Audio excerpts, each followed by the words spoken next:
जी चौधरी। महोदय, सभापति महोदय, मैंने पंचायती राज संशोधन विधेयक 2026 को जनमत जानने के लिए निवेदन किया था। ये जनमत जानने के लिए क्यों निवेदन किया? इस संदर्भ में दोनों पक्ष, इसके पक्ष में भी तर्क है और इसके विपक्ष के अंदर भी तर्क है। 1994 में जब ये विधेयक लाया गया तो हाँ, पक्ष में बैठे हुए तमाम लोगों ने इसके पक्ष में तर्क दिए। भैरू सिंह जी शेखावत साहब ने जवाब देते हुए पक्ष में जो भी संभव था तर्क के आधार के ऊपर बात की। वो अलग बात है, आज हमारे विधानसभा में वो गिरावट आ चुकी है कि उस प्रकार के तर्क और उस प्रकार के संवाद हम लोगों में नहीं हो रहे। असहमति हो सकती, पर अगले के विचार को भी आदर करना चाहिए।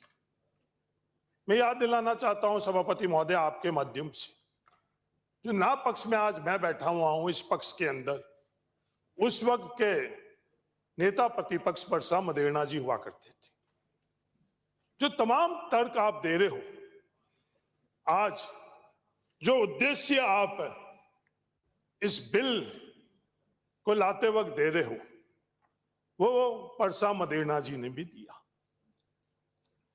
पर हमारी विधानसभा की परंपरा है कि हम संख्या की ताकत पर जब जिसको करना पड़ता है वो करते हैं।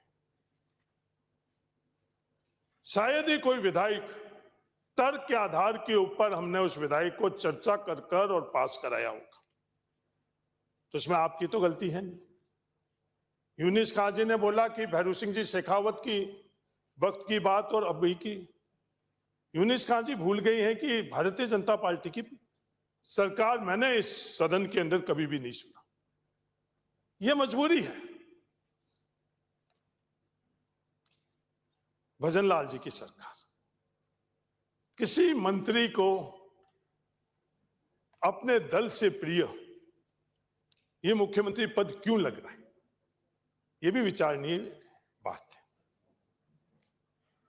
नहीं तो दल की सरकार होती है, न मुख्यमंत्री की सरकार होती है। सरकार राजस्थान की होती, राजस्थान की तत्कालीन सरकार, राजस्थान की 1994 की सरकार, राजस्थान की आज की सरकार।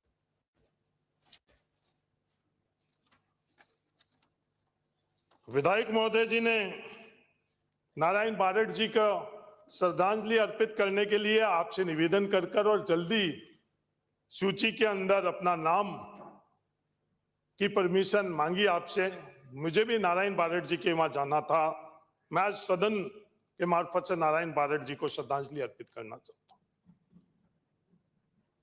आपने उनको छुट्टी दे दी, गोपाल शर्मा जी। तो गोपाल शर्मा जी ने जो सुप्रीम कोर्ट के केस का हवाला दिया, तो सुप्रीम कोर्ट का केस का हवाला जो Javed versus state of Haryana का 2003, उसके वर्डिक्ट का आधार क्या था वो नहीं बताया।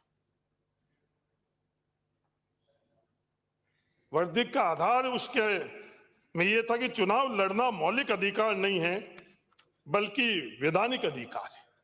ये वर्डिक्ट का आधार था। जो ऑब्जर्वेशंस उन्होंने शेयर किया है वो आधार नहीं था। जो फैसला का आधार था, मेरे से ज्यादा फैसले के आधार के संदर्भ में यहाँ जो वकील लोग हैं, संसदीय मंत्री जैसे, वो ज्यादा जानते हैं। पर ये आधार वो आएंगे, पक्ष और विपक्ष दोनों के अंदर बात है। आज फर्टिलिटी रेट के संदर्भ में बात करी इन्होंने कि 3.6 1994 में थी, वो घटकर 2.1। तो उसके संदर्भ में भी आज राजस्थान के अंदर लोगों में चर्चा होनी चाहिए। क्या 2.1 जो फर्टिलिटी रेट है, ये लक्ष्य हम लोगों ने तय किया, आज हम लोग प्राप्त कर चुके।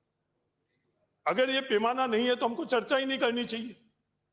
अगर ये पैमाना है तो राजस्थान में जनमत जानने के लिए इसलिए मैं निवेदन कर रहा हूं। इस सत्र में आप खिचड़ी के संदर्भ में बिल लाने की आपने वादा किया है, तो इसको भी अपन जनमत में चर्चा करवाकर उससे मैं इसके विरोध में नहीं हूं, पर जनता के बीच में इसमें चर्चा होनी चाहिए, क्योंकि आप जो कोई भी बात करते हो वो बात आधी अधूरी करोगे तो इस बात के अंदर हम लोग कुछ हासिल नहीं कर पाएंगे। जब हम लोग ये बात करते हैं कि हमारी भारत की कितनी ट्रिलियन की इकोनॉमी हो गई है, दुनिया में चौथे स्थान के ऊपर आ गई है, तो उसके एक अलग और पहलू है कि वो इकोनॉमी में पर कैपिटा, मेरे परिवार के अंदर 4 सदस्य है और वो 4 सदस्य 40,000 की आमदनी करते हैं। मेरा परिवार बहुत साधन संपन्न है और दूसरा व्यक्ति कहता है कि मेरा परिवार के अंदर 400 सदस्य है और मैं 80,000 की आमदनी करता हूं, तो मेरी परिवार की आमदनी उससे ज्यादा है। ये जश्न बनाने का वक्त है, बजाओ ताली।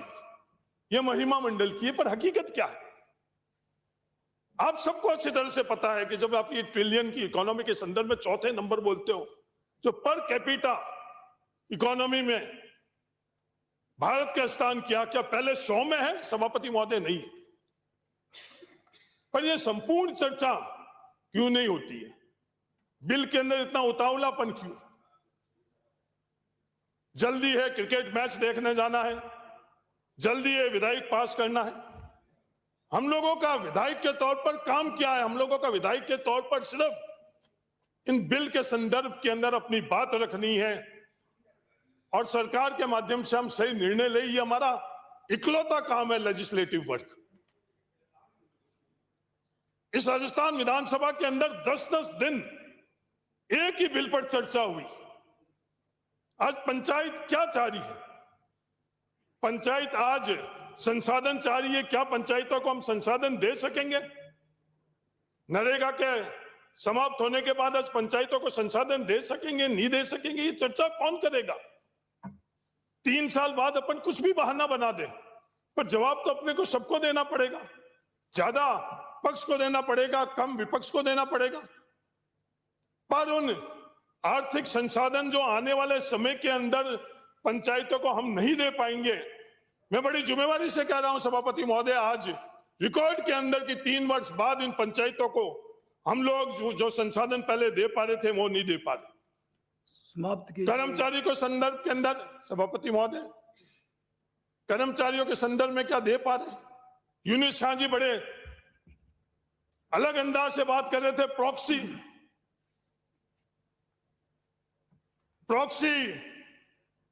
सरपंच, यूनिस खान जी आपकी सरपंच और पंचायती राज में तो प्रॉक्सी के बारे में आप बोलते हो बड़ी बुलंदी से, पर ये सरकार खुद समाप्त कीजिए। किस प्रॉक्सी से फैसले कर रहे हैं उसके बारे में आप हिम्मत क्यों नहीं करते हो कि राज्य सरकार किसकी प्रॉक्सी से चल रही है, केंद्र सरकार किसकी प्रॉक्सी से चल रही है? तेल खरीदने का अधिकार इस सरकार को नहीं है, वो भी अमेरिका की प्रॉक्सी से। अमेरिका की प्रॉक्सी से तेल खरीदने का 1 महीने की प्रॉक्सी हमको मिल रही है।